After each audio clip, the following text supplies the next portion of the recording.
Grande nouvelle les amis, Métamorphose lance son site internet et sa newsletter, de quoi rocker encore plus les consciences. Sur notre nouveau site www.metamorphosepodcast.com, découvrez tout l'univers Métamorphose avec notre belle tribu, la possibilité de s'inscrire facilement pour participer à nos conférences, ateliers ou encore notre petite boutique avec quelques objets inspirants et utiles sur le chemin de l'éveil des consciences. C'est aussi l'endroit où vous retrouverez bien évidemment tous nos podcasts et séries exclusives afin de vous abonner gratuitement et de ne manquer aucun nouveau podcast. Vous pourrez aussi vous inscrire à notre newsletter afin de ne manquer aucune de nos actualités. Alors pour tout découvrir, rendez-vous tout de suite sur www.metamorphosepodcast.com.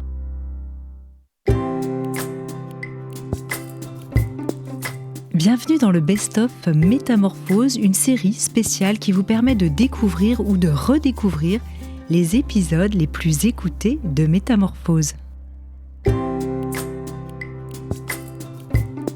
Bienvenue dans la saison 3 du podcast Métamorphose, le podcast qui éveille la conscience. Je suis Anne Guéquière, fondatrice du magazine Féminin Bio, auteure de l'Oracle de la Métamorphose et éditrice de projets engagés pour un nouveau monde. Chaque lundi et jeudi, dès 7h, nous partons ensemble à la découverte d'un sujet lumineux avec une personnalité qui porte une voix d'éveil des consciences.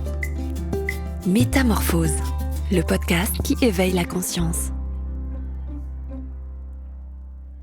Comment avoir plus de vie dans sa vie et mettre en pratique un nouveau concept, l'audacité. C'est ce que nous allons explorer avec une romancière star, auteure du best-seller international « Ta deuxième vie commence quand tu comprends que tu n'en as qu'une » et d'autres romans joyeux et sensibles. Une auteure qui s'intéresse au thème de l'art de transformer sa vie pour trouver le chemin de l'accomplissement et du bonheur. Son nouveau roman, Le bazar du zèbre à pois chez Plon, ou Comment se libérer de la peur en osant. Ce livre parle aussi des atypiques et hypersensibles en tout genre. Vous aurez évidemment reconnu la romancière Raphaëlle Giordano. Bonjour Raphaëlle. Bonjour Anne. Alors merci d'être dans Métamorphose aujourd'hui, je suis absolument ravie et je suis sûre que nos auditrices et nos auditeurs aussi. Alors votre nouveau roman parle de la singularité de chacun. Qu'est-ce qu'un ou une zèbre ?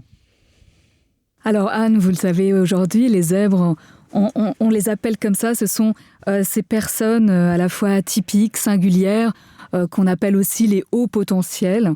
Et c'est vrai que Basile, c'est mon personnage principal. Et il est ce zèbre, c'est un inventeur au génie décalé et qui a une drôle de façon d'aborder l'existence, mais très inspirante pour nous tous, je crois. Alors quand et comment est-ce que vous avez compris, vous, que vous étiez une zèbre ? On en parlait un petit peu hors antenne, c'est vrai que ce sont des termes qui sont assez nouveaux finalement, et des concepts. Absolument. Enfin, des concepts. Je ne sais pas comment on peut en parler parce que c'est une façon d'être, c'est évidemment ni un trouble, ni c'est cet atypisme, qu'est-ce que c'est ? Mais je crois que c'est on arrive là avec ce package. Au début, c'est comme un super pouvoir qu'on maîtrise pas très bien. Et qu'est-ce que c'est ? C'est peut-être cette forme de surdouance, mais d'acuité émotionnelle, de sensibilité à l'humain, aux autres, et aussi certainement cette fibre sensible et artistique. Qui nous rend, c'est comme si on avait des capteurs, c'est ça, être un zèbre aussi. On ressent plus intensément, plus fort un peu tout, et notamment les émotions, et c'est ce qui nous rend vraiment particulièrement sensibles. Et ce qui m'intéresse, bien plus tard, après, en cheminant, c'est un peu de dompter ce super pouvoir, et de le transformer en quelque chose de vraiment extrêmement porteur, en une énergie vraiment intéressante. Et c'est ça que j'essaye de partager dans mon prochain roman, Le bazar du zèbre à pois, aussi. Alors, comment est-ce qu'il est né, ce nouveau roman ? Alors, j'imagine qu'il est inspiré aussi par les liens avec votre fils. Quand j'ai lu votre ouvrage, je suis allée regarder si vous aviez des enfants, parce que je me suis dit, c'est pas possible d'écrire un livre aussi percutant sur les ados si on n'a pas un peu vécu ça quand même. Je ne peux rien vous cacher. Oui, c'est vrai que j'ai mon petit zèbre à la maison, c'est sûr. Je suis maman, moi aussi, d'un ado, même s'il est un petit peu plus jeune que le personnage du roman. Donc c'est vrai, je ne vais pas vous cacher qu'il y a des gros clins d'œil à mon fils. Mais c'est vrai que j'ai aussi entendu tellement de personnes dans mon entourage qui avaient aussi des adolescents. C'est presque une cause qui m'a beaucoup touchée aussi. J'avais envie d'en parler parce que le système, il est ce qu'il est, il est bien, mais il est encore, comment dire, assez traditionnel, on va dire, dans la manière de transmettre, vous voyez.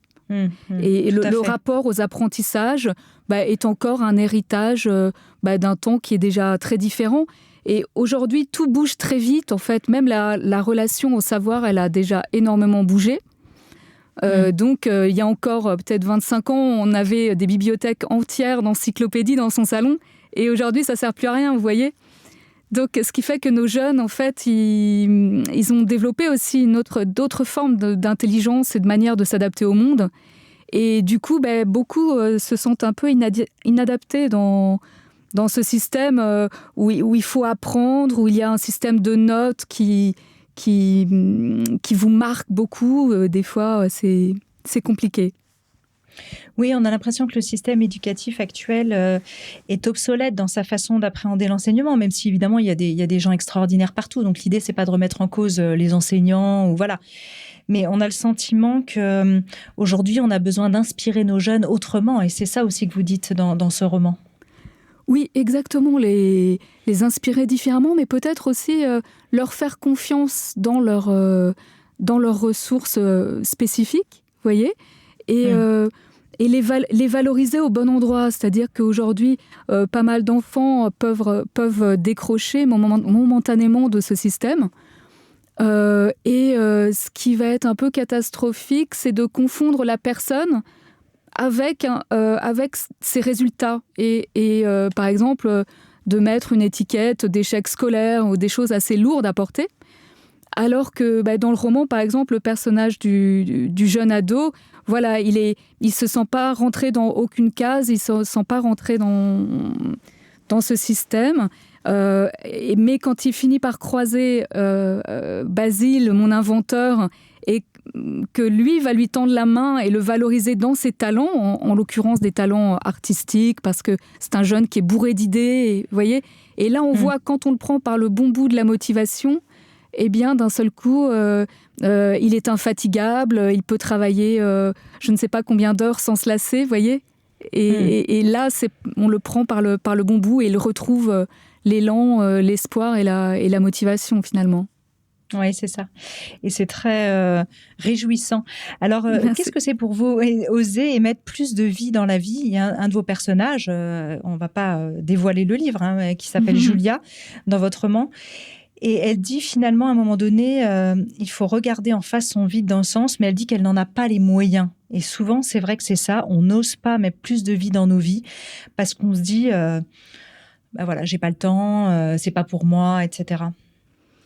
Oui, c'est vrai que prendre ce temps est compliqué et implique par moments d'oser sortir de sa zone de confort. Par exemple, Julia, elle est parfumeur née, mais elle travaille dans une petite boîte sous-traitante, finalement pour concevoir des déodorants. Donc, vous voyez, par rapport à l'image qu'elle se faisait au départ de son métier, elle est assez désabusée. Et puis, ça plus sa séparation, elle ne sait plus trop où est-ce qu'elle en est. Mais néanmoins, prendre le risque de traverser cette période de flou qu'est la remise en question, que toute remise en question implique, ça fait peur. Et des fois, on préfère rester dans le connu, même s'il n'est pas très agréable, mais au moins on connaît, plutôt que d'aller, de franchir le pas et de sortir de cette zone de confort. Tout changement est un inconfort, mais un inconfort qui va vraiment conduire quelque part de vraiment plus riche et épanouissant, je pense. Oui, vous citez Lao Tse en disant « Poursuivez l'argent et la sécurité et votre cœur ne se desserrera jamais ». Oui, parce que tout à l'heure, on parlait déjà pour nos adolescents, comment dire, de trouver ce qui est bon pour nous. Et trouver ses talents propres, ça, c'est peut-être prendre les choses par le bon bout parce que c'est ce qui va donner du sens. Et je pense qu'on décroche quand quand on ne trouve plus le sens. Alors si on fait une finalité première, l'argent ou la sécurité, je pense que le projet il se casse la figure parce que, vous voyez, c'est pas par là qu'il faut prendre les choses, je crois. Moi, on me pose souvent la question pour mes romans, vous voyez. Mais bon, je sais pas si c'est...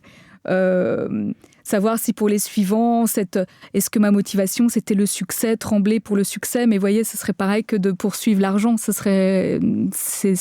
n'a pas de sens. C'est Bien pas sûr. ça le levier. D'ailleurs, c'est une question que je voulais vous poser à propos de ça. À quel moment avez-vous osé écrire, vous, dans votre vie? Parce que vous aviez une formation qui n'était pas forcément au départ une formation particulière de lettres. Ou voilà, est-ce que vous étiez dit, je veux devenir romancière un jour? Et comment est-ce que vous avez sauté le pas? Alors, je crois que je suis pas sûre que l'écriture, on apprenne à écrire. Vous voyez, c'est vrai que moi, j'ai toujours écrit depuis toute petite. Je couvrais des cahiers entiers à l'époque. C'était des journaux intimes. Vous vous souvenez, avec les petites clés? Oui, je me souviens très bien. D'ailleurs, mes filles, j'ai 3 filles, elles en ont eu aussi. C'est ça. Bon, je couvrais des carnets entiers. Alors, ça commençait avec de la poésie, jouer avec les mots dans tous les sens. Et puis après, déjà, je lisais énormément, donc j'adorais la lecture. Peut-être que ça forge l'esprit aussi, d'une certaine façon. Parce qu'il n'y a pas vraiment d'école d'écrivain, vous voyez, ça n'existe pas, ça. Et puis, j'ai toujours écrit, mais je ne me suis pas autorisée à rendre ça sérieux dans ma tête, vous voyez, avant très longtemps. Donc, même quand j'avais entre 20 et 30 ans, j'ai écrit 2 romans, mais je les ai montrés absolument à personne. Je les ai jamais envoyés, donc ils sont à l'heure actuelle toujours dans des cartons, vous voyez. Des petits trésors. Non, mais c'est vrai, voilà, je les ai jamais montrés. Et donc, je suis vraiment rentrée dans le monde de l'écriture presque en tant que conceptrice, rédactrice, enfin comme une communicante qui dit « Tiens, je vais faire des livres pour transmettre le savoir autrement ». Vous voyez, précédemment, je vous en parlais déjà. Je trouvais que l'accès à l'information, il devait changer, même le rapport au livre, il devait changer. Et c'est pour ça que mes premiers livres, même qui n'étaient pas des fictions, mais des livres de développement personnel revisités, créatifs, vous voyez, mais c'était souvent des objets livres.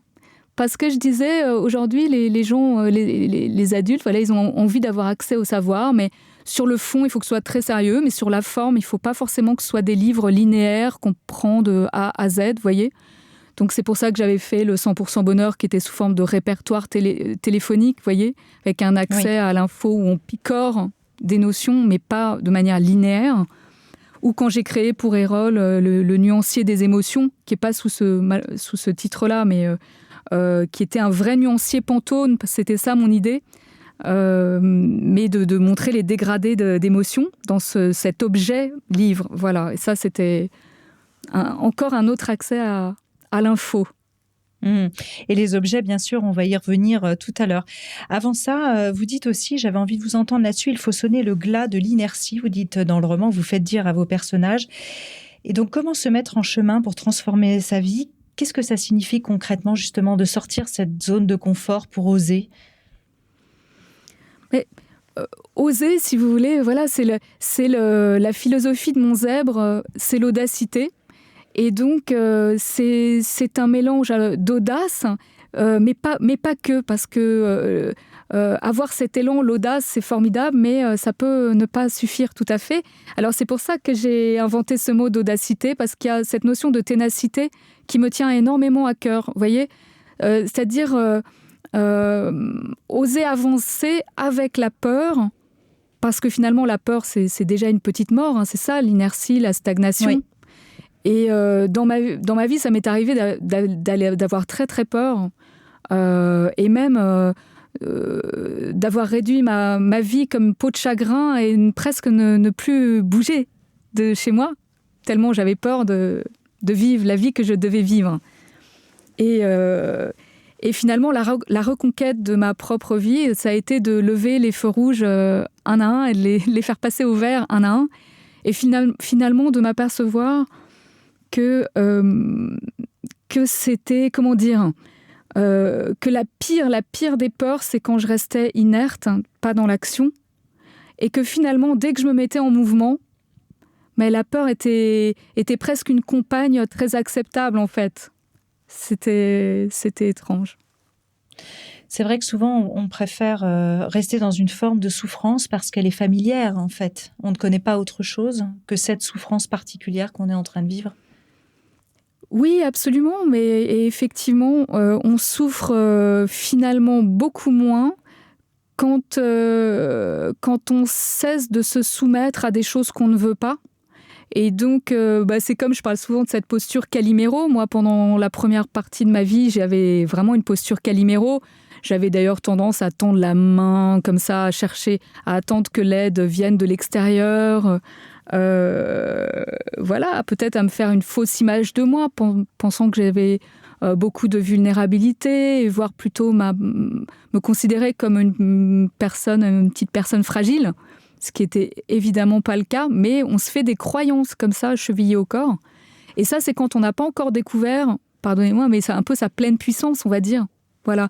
Et c'est quoi sa pleine puissance? Ça paraît un grand mot, mais c'est en fait ce moment où on connecte une énergie phénoménale et où on retrouve la pleine confiance en soi. Et vous la sentez en moi, cette énergie, aujourd'hui. Mais le chemin, c'est pour moi, je pense pour chacun d'entre nous, c'est d'oser regarder et de bien s'affirmer dans ce qu'on est et de trouver ses qualités propres, sa singularité finalement, et de se rendre compte, donc de faire ce point, si tiens, est-ce que je suis dans le bon environnement, au bon endroit, entouré des bonnes personnes pour me réaliser finalement. Parce que le pire, c'est de rester dans un environnement, soit avec des gens qui ne correspondent pas du tout, qui peuvent pas vous révéler, enfin vous aider dans votre accomplissement, vous voyez. Il y a des étés noirs un petit peu, que ce soit les environnements ou des personnes. Il faut des fois savoir faire ses choix, de changer des choses, fermer des portes, en ouvrir d'autres et se laisser guider. Alors là, Anne, c'est très cerveau droit, mais se laisser guider par cette intuition que moi j'appelle un peu son gouvernail intérieur. Oui. Et parce que toutes ces choses, vous les savez, mais parce qu'on vous a appris à être comme ci ou comme ça, en fait, vous n'écoutez pas. Moi, je savais d'entrée de jeu ce qui était bon pour moi, mais j'ai mis très longtemps à l'écouter. Et ça, je préférais le passage à l'acte est complexe, quoi. C'est surtout qu'on vous a appris une manière de faire. Il y a un système qui vous explique aussi que pour être alors d'abord une gentille petite fille, puis une femme bien dans son temps. Donc, qu'est-ce que c'est l'image d'une femme bien dans son temps? C'est une femme quand même qui s'assume, qui a un CDI, qui assure une sécurité, une autonomie. Vous voyez, c'est tout plein de messages comme ça, un peu préformatés finalement. Et alors que finalement, dans mon bazar du zèbre à pois, cette philosophie-là, c'est trouver le chemin de sa singularité, c'est-à-dire ne pas en profiter pour se dévaloriser si d'un coup on a l'impression qu'on ne rentre pas tout à fait dans les cases préétablies, et chercher cet endroit qui est bon pour nous. Parce que là, les peurs, elles s'évanouissent. Là, il y a... J'ai fait depuis des choses extraordinaires dont je me serais jamais cru capable. Jamais, jamais, jamais. Mais en fait, c'était 1000 fois plus facile qu'à l'époque où je me conformais dans un rôle où j'étais à l'étroit. Donc j'étais suradaptée, et donc finalement, là, je subissais. Et quand on subit, finalement, je montrais pas du tout les meilleures facettes de moi, peut-être. Faire le pari de l'audace, c'est toujours un peu un saut de foi, quelque part. C'est-à-dire qu'on ne sait pas où on va, forcément. Il y a l'inconnu en face. Oui, bien sûr, il y a l'inconnu, et il n'y a pas, comment vous dire... rien n'est jamais garanti, mais ce qui compte, et ça, je le mets à la fin du livre, c'est j'aime bien les stratégies A gagnant, B gagnant, vous voyez. C'est-à-dire quand on entame une action audacieuse, on se dit bon, de toute façon j'aurais gagné parce que quelque part je serais dans une telle authenticité, vous voyez. Imaginez, vous voulez être publié, puis finalement vous l'êtes pas. Mais vous avez été dans cette démarche totalement sincère avec vous-même. Vous êtes dépassé, vous voyez. Donc c'est déjà gagné, quelque part. C'est déjà gagné. Et oui, c'est ça. C'est pas Mandela qui disait « soit je gagne, soit j'apprends ». Ah oui, très bien, exactement. C'est une très belle phrase de Mandela, j'adore. Oui, tout à fait, tout à fait. Et puis après, c'est de réajuster le tir. De toute façon, plus on enclenche cette dynamique, et c'est ça que j'essaye de montrer dans le bazar du zèbre à pois, et même avant cela, dans mon premier roman, Ta deuxième vie commence quand tu comprends que tu n'en as qu'une, c'est la théorie des petits pas. Mais plus on enclenche cette dynamique et cette énergie du zèbre, quelque part, d'audace, d'être soi, d'aller au bon endroit, on peut plus faire il n'y a plus de retour arrière, c'est que positif, on continue d'avancer. Je ne sais pas comment vous dire ça, mais... Si, mais cette dynamique, elle est dingue. Quelque chose se met en mouvement et plus vous avancez, plus ça devient incroyable et plus vous vous libérez. Et c'est ça, en fait, là, c'est un hymne, c'est vrai, aux esprits libres, quelque part, mais qui est accessible à tout le monde. Pour moi, mon inventeur, c'est vrai que c'est un vrai zèbre, mais tous les autres qui ne sont pas forcément zèbres, etc., c'est quand même un hymne aux esprits libres. Et c'est un Diego, mon Basile, quoi. Il est libre dans sa tête. Et le message du roman, c'est ça quand même aussi, c'est cette philosophie du zèbre... voilà, devenir encore plus un esprit libre et donc se libérer de plein de choses, des peurs, des croyances, de tout ce qui nous bride en fait et qui nous rend plus étriqués dans nos têtes et dans notre façon de penser, quoi. Ça réduit nos possibilités. Et moi, ça, c'est un truc qui me rend folle, quoi. J'ai envie de faire pousser des ailes dans le dos parce que... cette énergie-là, et quand j'ai réécouté le podcast, je vous disais tout à l'heure que vous aviez fait très intéressant sur les zèbres. C'est ça, c'est cet enfant libre en nous. Alors peut-être les auditeurs ne connaîtront pas forcément cette notion en psychologie. Vous le savez, les 3 états du moi, en analyse transactionnelle, mais l'enfant qu'on a en nous, l'adulte et le parent. Et peu importe, mais cet enfant libre, c'est notre petite voix, c'est cette part de nous qui se met pas à toutes ces contraintes, vous voyez, qui est dans cet état de spontanéité, de légèreté. Il se prend pas la tête, un enfant, il avance, il explore le monde. Et même en tant qu'adulte, on peut reconnecter cette partie-là en soi. Alors, évidemment, on n'a pas dit qu'il fallait constamment se débarrasser de son adulte qui est là qui est très important aussi pour remettre du cadre, accompagner une réflexion, aller au bout des démarches, évidemment. Mais oui, le zèbre, c'est quand même cet enfant qui ose. Oui, on entend beaucoup de joie d'ailleurs quand vous le dites et ça donne envie. Hein. C'est vrai qu'il y a quelque chose de joyeux qui est sous-tendu en fait par ce mouvement. C'est ça que j'aime en vous entendant.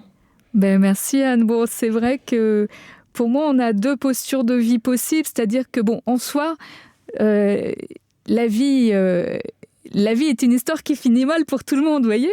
En soi, on peut dire la vie c'est chronique d'un drame annoncé, mais si on voit la vie comme ça, c'est absolument terrible. Ou alors, l'autre façon de prendre la vie, c'est se dire la vie est un jeu avec des règles du jeu qui sont des fois difficiles. On doit composer avec ce drôle de jeu, mais je crois que cette capacité d'autodérision, vous voyez, c'est une profonde légèreté aussi, vous voyez. En tout cas, peut-être que cette manière de naviguer dans l'existence, sans la tourner au drame, bien, ça peut amener à des choses intéressantes. D'ailleurs, vous le rappelez, il y aura une espèce de mantra au quotidien qui serait « N'oublie pas que tu es vivante ». Et comment un carpe diem joyeux, éclairé peut nous aider. C'est vraiment ça que vous êtes en train de dire, en fait. C'est que vous avez un peu revisité ce carpe diem. Oui, tout à fait. Alors, mon Basile, qui crée des objets tous au futile, mais des objets provocateurs de réflexion, de sensations, d'émotions. Et effectivement, il lance une ligne d'objets que j'ai appelée Carpe Diem, avec Do It Yourself dans le Diem. Et notamment, ces crânes inspirés des vanitas de l'Antiquité, mais qui sont beaucoup plus joyeux. C'est « N'oublie pas que tu es vivant » plutôt que « N'oublie pas que tu es mortel ». Et toujours, ce côté... c'est un hymne à la vie, en fait. On sait comment ça termine, on connaît les parts sombres de l'existence, mais résolument, j'ai toujours envie de me tourner vers cette pensée... Il y a à la fois cette lucidité, lucidité de la condition humaine, acceptation de la vie avec ses règles du jeu, pain noir, pain blanc, vous voyez. Donc chez moi, il y a eu un long chemin de cette acceptation, parce que je pense que tant qu'on n'a pas bien accepté ça, on a hyper peur, quoi. On a peur pour ses proches, on a peur pour sa propre finitude, pour la souffrance, pour la maladie, pour plein de choses, en fait. On a 1000 peurs. Et donc, moi, la solution que j'ai trouvée, parce que je m'y suis frottée précocement à toutes ces peurs, c'est comment dire, de vraiment les regarder en face, quoi, et de les accepter. Et donc, après ça, une fois que j'ai dit ça, eh bien, c'est ce carpe diem éclairé, comme vous disiez. C'est-à-dire profiter de chaque instant avec intensité. Enfin, et vraiment, je tirerai ma révérence au bout du bout sans aucune difficulté. Si j'ai la sensation d'avoir pu me dépasser, chaque jour essayer peut-être de devenir un peu une meilleure personne, ou dans mes projets, à chaque fois d'avoir essayé de donner le meilleur de moi-même. Et dans chaque chose de l'existence, que ce soit en amour ou avec ma famille, avec mes proches, voilà, si j'applique cette philosophie, je crois que je pourrais partir sans aucun regret, vous voyez. Donc il n'y a plus de peur ou de... Je ne sais pas. Le chemin est plus simple. Apaisé. Oui, il y a quelque chose qui est très apaisé, et c'est comme si j'avais trouvé la bonne le tuteur, la bonne direction, une posture pour traverser l'existence en étant, je sais pas, malgré tout ce qui se passe, peut-être dans une paix plus profonde trouvée à l'intérieur, un sens. J'ai trouvé un sens à tout ça. Et ça paraît bête, mais presque une ligne de conduite. Et du coup, ça va, quoi. Oui, c'est quand même formidable, quoi. Oui. Votre roman parle aussi d'art et d'invention. Hein. On l'a dit tout à l'heure, à travers le personnage de Basile, vous parliez des objets au début. Vous êtes romancière, mais vous êtes diplômée de l'école supérieure Estienne en art appliqué. Vous avez une passion pour le coaching créatif.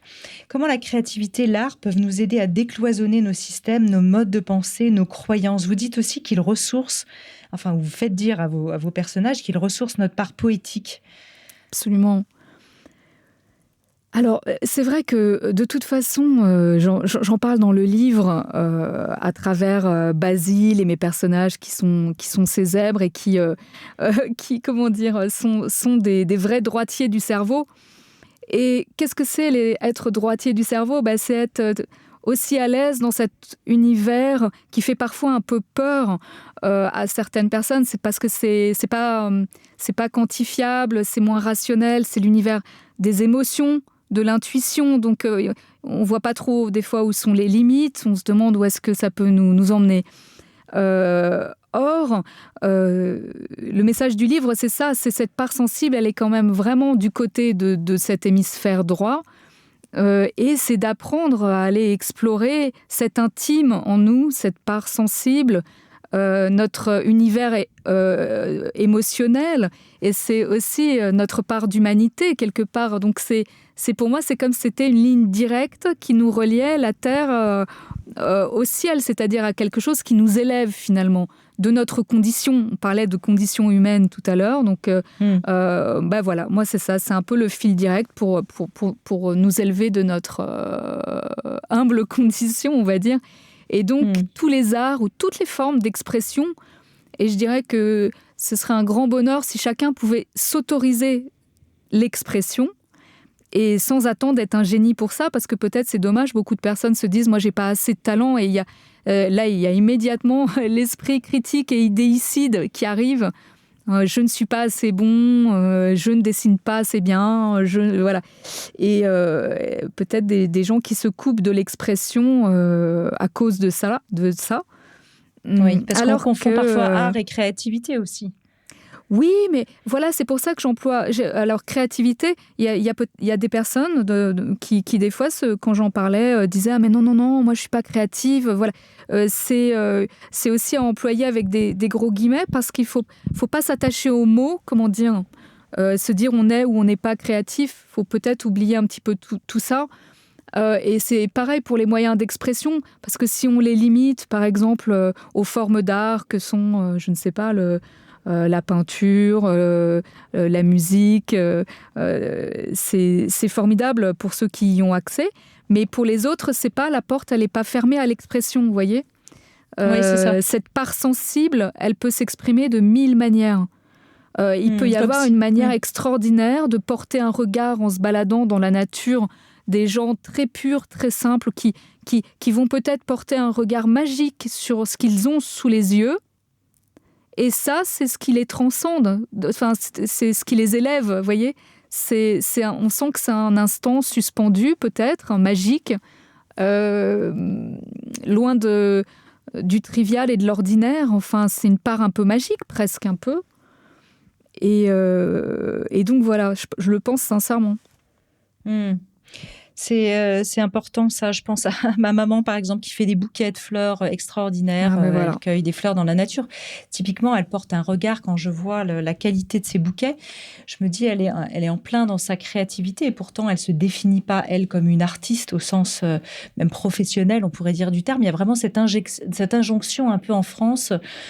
Soit tu es dans la catégorie des artistes, soit voilà, on ne sait pas trop qui tu es. Et finalement, cette part créative qu'on a tous, absolument, et qui ne demande qu'à s'exprimer, est vraiment très importante. C'est génial, et ça mérite même, vous voyez, qu'on insiste une petite minute de plus, parce que je crois que c'est hyper important. Ce serait encore une case de dire, alors il y a les artistes, il y a les créatifs et il y a les autres. Ouais. Imaginez, vous faites partie des autres, je veux dire, c'est tellement faux en plus, parce que oui, cette part sensible, en fait, c'est cette manière d'explorer cet univers, enfin, c'est tout ce qu'on porte en soi, en fait. Mais c'est peut-être prendre ce temps-là, se donner ce temps-là. Alors, ça peut être le temps du rêve, le temps du rien, le temps du beau avec un grand B. Mais il y a 1000 manières, en fait, de le visiter, ça, en fait. Il n'y a pas qu'une seule manière. Ça. Et ça fait le lien aussi avec nos sens, et en particulier l'olfactif, qui est un des thèmes aussi du roman, pour être plus présent à soi, en prenant vraiment conscience de nos sens. Alors évidemment, les zèbres et les hypersensibles, ils ont cette acuité particulière, cette hypersensibilité souvent qui fait que voilà, ils sont très sensibles au bruit, à la lumière, au toucher. Mon amie que j'ai interviewée dans le podcast pour les zèbres, elle explique que certaines matières sont insupportables, par exemple à toucher. Moi, je sais que c'est le cas pour moi. Je peux pas toucher de la farine, typiquement. Ouais, j'ai écouté. Donc, voilà. Mais comment aussi nos sens, globalement, qu'on soit hypersensible ou pas, peuvent vraiment nous ramener à cette présence de l'instant, et aussi à notre créativité en réalité. Bien sûr. Alors, l'évidence, c'est que notre rapport à la réalité, il est biaisé par des filtres de perception. On perçoit, enfin, le seul rapport à la réalité, c'est cette perception, en fait. Et la première perception, ce sont nos 5 sens quand même. C'est ça qui rend la réalité palpable. Donc c'est quand même en premier ce qu'on entend, ce qu'on sent, ce qu'on voit. Et c'est pour ça qu'il peut y avoir dans ces filtres, qu'on peut agir sur ces filtres, ça peut agir sur nos croyances aussi, parce qu'on se fait une certaine image selon ce qu'on a appris, selon nos croyances, tout plein de choses. On peut déformer cette vision de la réalité. Alors, notamment, et c'est vrai que je me suis beaucoup intéressée aussi à des travaux en neurosciences, sur la psychologie positive, on le sait que spontanément, on a été programmé comme ça pour focaliser sur le négatif et s'y cristalliser un petit peu, si vous voulez. Et ça date d'un temps où on devait se méfier des dinosaures cachés derrière les bosquets. Non, j'exagère un petit peu. Oui, mais c'était de la survie, quoi. Mais Ouais, c'était le mode survie et il y avait cet état de vigilance constant, mais qui était une histoire de survie. Donc ça, c'était normal. Sauf que dans nos vies d'aujourd'hui, il y a cet état de stress, de vigilance, mais qui est là même quand il n'y a pas besoin, en fait, souvent. Et à l'inverse, en fait, notre cerveau, sur les choses positives, ça agit un peu comme une passoire, c'est-à-dire que les choses positives, elles ont tendance à glisser hyper vite dans notre cerveau et voilà, on les laisse passer, on les retient pas, en fait. L'expérience, elle passe positive, souvent, elle passe très rapidement. Et donc, tout ça, c'était vraiment intéressant. Et ça, dans le livre, je le fais en ayant inventé un système parce que je me suis mis dans la peau moi-même de l'inventeur. C'est ça qu'il faut vous dire. J'ai fait tout le chemin de l'inventeur dans le roman. Et j'ai inventé chaque objet présent dans le livre. Et notamment cette invention, j'en dis pas trop, mais ce détonateur sensoriel qui est un facilitateur pour vraiment complètement reprogrammer sa perception du monde à travers les sens, notamment l'olfactif. Et voilà, tout ça pour vous dire que si on peut reprogrammer en fait son cerveau en positif, et c'est ce que les neurosciences ont expliqué, même récemment, en laissant infuser plus longtemps tout le positif, consciemment, de faire revenir en soi les expériences positives, les ancrages positifs et les bons souvenirs, mais de les faire revenir en soi aussi. Qu'est-ce qu'on ressentait à cet instant-là? Donc c'est toujours sensoriel aussi, vous voyez. C'est pas que dans la tête qu'il faut faire revivre le souvenir. Il faut pas faire revivre. C'est pas que dans la tête. Il faut essayer de retrouver les sensations. Et c'est d'ailleurs en partant du constat que c'était difficile de faire revivre un souvenir que par la force de l'esprit que j'ai inventé ce détonateur sensoriel où par une ambiance mémorielle, un parfum mémoriel qui il redéclenche une sensation un peu à la manière d'une Madeleine de Proust, quoi, mais vous permet de plus facilement recontacter les sensations positives que vous avez ressenties dans votre souvenir. Et c'est incroyable parce que, il faut pas qu'on dévoile trop le livre, mais c'est vrai que cette fameuse machine-là, elle pourrait avoir un succès fou en réalité. Eh bien, écoutez, moi j'ai emmené très loin la démarche. C'était encore un coup d'audacité parce que c'est pas la peine de parler d'audacité si j'en fais pas preuve dans ma vraie vie, vous voyez. Ouais. Et je me suis beaucoup amusée avec ça et c'est de dire pas de limite. Pourquoi se fixer des limites? Et c'était de décrocher mon téléphone. Vous voyez, moi j'ai toujours plein d'idées, mais après il faut reconnaître, j'avais pas les compétences techniques. Donc, il faut de l'ingénierie derrière, vraiment des personnes qui vont savoir fabriquer des machines. Il faut de la technologie. Et voilà, donc c'est génial de voir quand c'est fou les énergies. Et du coup, je sais pas, toutes les personnes, finalement, j'ai jamais eu de réponse négative. Bien au contraire, j'avais des gens qui étaient très enthousiasmés. Et c'est fou comme toutes les portes s'ouvrent et, je sais pas, tous les possibles... sont là, quoi. C'est très amusant à essayer, à tenter, quoi, en fait. Oui, parce que comme quand vous vibrez cette énergie, quand on est aligné sur ce qu'on vibre, forcément, l'autre vibre aussi et hop, tous... Ouais, c'était drôle. C'est drôle, mais c'est... Ouais, ça s'ouvre, quoi. Mais moi, j'y crois beaucoup à ça. C'est-à-dire, d'un coup, quand tout est cohérent, donc si les personnes qui nous écoutent, s'ils ont vraiment un projet où ça résonne, il faut qu'ils écoutent leur petite voix de l'intuition. Ça résonne, c'est juste, c'est au bon endroit, ça leur ressemble, c'est une bonne idée. S'ils osent, je suis sûre que tout va s'ouvrir. Voilà, c'est un bel élan de dire ça aux auditrices et aux auditeurs. Vous parliez du cerveau et des neurosciences. Et vous parlez de devenir ambidextre, cerveau droit, cerveau gauche. C'est clé, ce dialogue entre nos deux cerveaux, justement, qui parfois sont un peu cloisonnés. Pour moi, c'est fondamental de décloisonner. Parce qu'on nous a trop... vous en parliez dans votre podcast et j'adore vous écouter. Il y a vraiment l'appris qui vient alors que quand on est enfant, on est dans cet état où on ose, où on ne se pose pas de questions, il n'y a pas de frein encore, il n'y a pas tout ça. Et le système, évidemment, est obligé de formater un petit peu. Alors, il y a une part qui est positive, mais comme vous disiez, après, on désapprend et on finit par oublier à se servir de cette part de nous qui sort des cases, en fait. Et aujourd'hui, donc, que ce soit le système scolaire, mais après le système de l'entreprise, valorise quand même encore énormément, je veux dire, les résultats, l'efficacité, la pensée claire, la logique, voilà, on est comme ça. Et finalement, l'autre part de nous, il y a encore une méfiance. Enfin, en tout cas, moi, pour avoir beaucoup travaillé dans le monde de l'entreprise, même après, quand j'étais coach en créativité, je proposais des stages et animations en créativité. Et tout ce qui est lié aux émotions, à une part moins quantifiable, des fois, ça faisait un petit peu peur. C'est normal parce que on contrôle moins cette partie-là. C'est pas, en fait, l'autre cerveau, c'est pas une science exacte, tout ça. Donc, c'est pour ça qu'il y a une méfiance. Parce que les gens aiment bien contrôler. Il y a cette notion de contrôle qui est hyper importante. Alors, dans ce livre sur l'audacité, c'est ce terme que vous avez inventé. Vous parlez aussi d'audaciel, qui vient d'audacieux. Alors, c'est quoi un audaciel, justement ? Bon, là, toujours, Anne, je m'amuse, vous savez, voilà. Je trouvais rigolo de repérer que un audacieux, c'était un mot qui finissait comme le mot ciel, cieux au pluriel. Un audacieux. Et finalement, je me suis dit, mais pourquoi pas un audaciel au singulier, qui serait un audacieux unique en son genre, enfin, en insistant encore plus sur l'unicité de cet audacieux. C'est ça, un audaciel.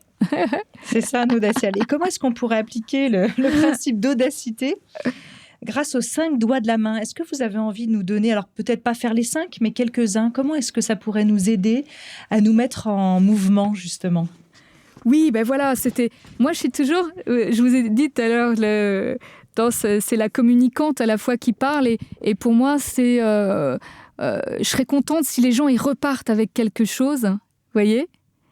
Et j'ai toujours cette envie-là. Donc, la main de l'audacité, c'était pour que ce soit hyper visuel, pour dire, concrètement, comment on fait pour appliquer les principes ?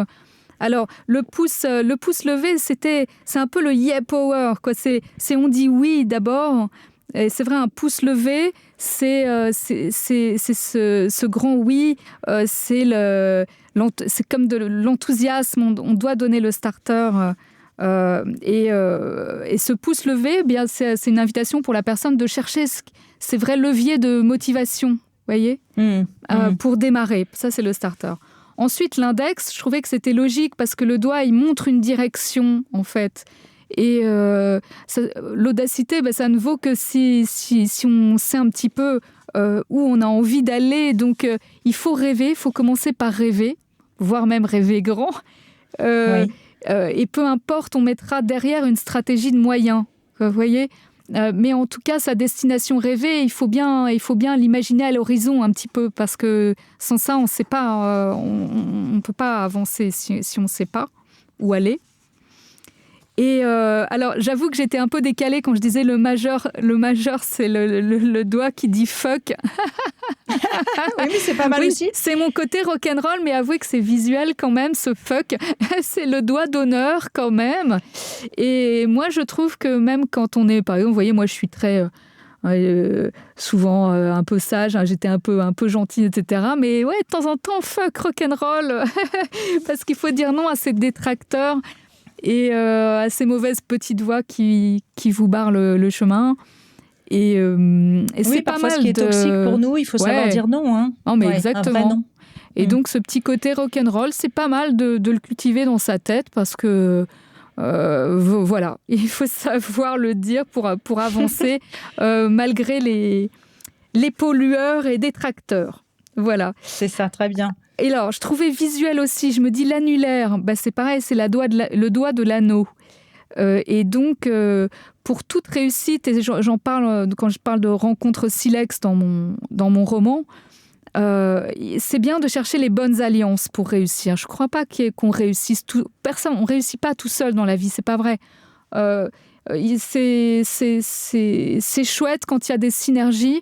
Et c'est chouette d'avoir aussi une philosophie qui pense co-création et pas forcément mauvaise compétition, vous voyez. C'est encore une fois un certain état d'esprit, un fair play.